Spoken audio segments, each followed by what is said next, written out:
और क्यों बौखलाया हुआ नजर आ रहा है पाकिस्तान, ये जानना यहां पर जरूरी है। और इस प्रस्ताव का क्या मतलब है? जम्मू कश्मीर में शांति से पाकिस्तान को दरअसल बड़ा झटका लगा है, इससे कोई इनकार नहीं कर सकता। और आर्टिकल 370 हटाए जाने के बाद जम्मू कश्मीर में हालात जिस तरह से लगातार बेहतर हुए, उससे बहुत बौखलाया हुआ है पाकिस्तान। अंतर्राष्ट्रीय मंच पर पाकिस्तान का प्रोपेगेंडा कमजोर हुआ। जम्मू कश्मीर को लेकर लगातार इंटरनेशनल कम्युनिटी के सामने जो झूठ बोलता था पाकिस्तान, वो बेपर्दा हुआ।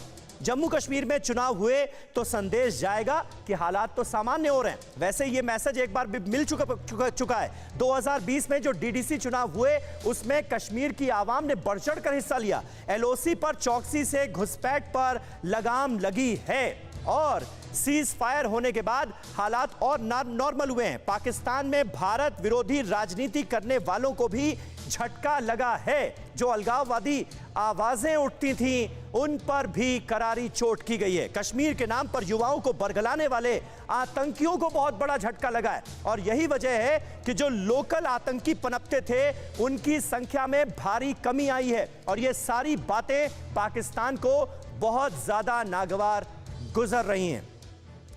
हमारे साथ कुछ खास मेहमान भी जुड़ रहे हैं, उनसे आपका तारुफ करा दें। Retired major general GD Bakshi साहब हमारे साथ मौजूद हैं बतौर डिफेंस एक्सपर्ट, और जावेद गफ्फारी साहब पाकिस्तान के सीनियर सहाफी हैं, वो हमारे साथ मौजूद हैं, और कसवर कलासरा हमारे साथ मौजूद हैं इस्लामाबाद से, हमारे एक और सहयोगी। लेकिन गफ्फारी साहब, सबसे पहले मैं आपके पास आऊंगा। यह प्रस्ताव क्यों पास कराया जा रहा है पाकिस्तान की संसद में? आर्टिकल 370 हटाए जाने को लेकर अभी तक बेचैनी है, खत्म नहीं हो पा रही है बेचैनी। कैसे खत्म हो सकती है समीर अब्बास, जब तक आप कंट्रोल में रखेंगे। पहले ही आपने मकबूल किया हुआ उसको, इंडियन ऑक्युपाइड ने कश्मीर को। आप जब उसको मजीद कंट्रोल कर लेंगे, मजीद उसके ऊपर पाबंदियां लगा देंगे, मजीद उनको जीना तंग कर देंगे, तो हम तो बोलेंगे। क्योंकि वहाँ की जो लाश उठती है ना, उसके अंदर पाकिस्तानी झंडे के अंदर दफनाया जाता है उसको। गफ्फारी साहब, लाश तो उठेगी आतंकवादियों की। गफ्फारी साहब, आतंकवादियों की लाश तो उठेगी। जिन आतंकवादियों को आप सरहद पार कराकर भेजेंगे जम्मू कश्मीर में हालात खराब करने के लिए, भोले भाले कश्मीरियों पर गोलियां बरसाने के लिए, उनकी लाशें तो उठेंगी, इसमें क्या शक है? बात कोई 3 नाम ले दीजिए जो सरहद पार से आए थे, वहीं के लोगों को आप कत्ल करते हैं। पूरी लंबी फहरिस्त है ना गफ्फारी साहब, कितने लोगों के नाम गिनाएं?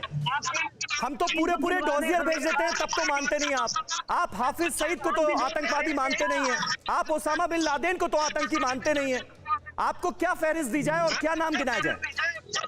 पास उन 3 बंदों की बात कर रहा हूँ जो आपके पास लंबी फहरिस्त है, उसमें से 3 लोगों के नाम बताएं जो पाकिस्तानी थे। वो पाकिस्तानी वहाँ पे नहीं है, वहाँ पे तमाम लोग अपनी बका की जंग लड़ रहे हैं। जब आप इस चीज को नहीं देखोगे तो कोई तो बोलेगा, वही बोलेगा जिसको वो बुलाएगा।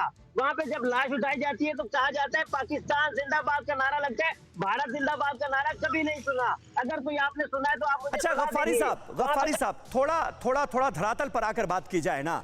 अब ये जम्मू कश्मीर से आर्टिकल 370 हटाए जाने को लेकर पाकिस्तान क्यों इतना बेचैन है? इसीलिए ना, क्योंकि जो सेपरेटिस्ट लीडर थे, जो आपकी हाँ में हाँ मिलाते थे, उनकी आवाज धीमी हो गई है। अब पाकिस्तान की आवाम की आवाज जो है, वो जम्मू कश्मीर की आवाम की आवाज जो है, वो बुलंद हो रही है। दिक्कत तो इसी से है ना। जम्मू कश्मीर के आवाम की आवाज तो आप निकलने ही नहीं देते। आपने दबाने के लिए तो 370 लगाने से सबसे बड़ा फायदा आपको हुआ ना, जैसे अभी आपकी जबान से निकला कि वहाँ के कश्मीरियों को 370 लगाए जाने के बाद नहीं, हटाने के बाद हमने यह भी देखा है कि 2020 में कैसे डीडीसी इलेक्शंस हुए और उसमें जम्मू कश्मीर की आवाम ने बढ़ चढ़ कर हिस्सा लिया, और वो खबर भी आपके कलेजे पर सांप की तरह लौट रही थी। आपने 370 नहीं हटाया, उनसे जीने का हक लिया है, वहाँ से लोगों की आजादी छीनी है। आपने तब से इंटरनेट दबाया, तब से आप लोगों के ऊपर नजर पावा। आप मिशन ऑल आउट क्या है? मिशन ऑल आउट यही है ना, वहाँ पे जितने सर उठाएंगे उनको आप कुचल देंगे। हाँ, जितने भी दहशतगर्द सर उठाएंगे उनको कुचला जाएगा, क्योंकि जम्मू कश्मीर की आवाम की हिफाजत हमारी जिम्मेदारी है।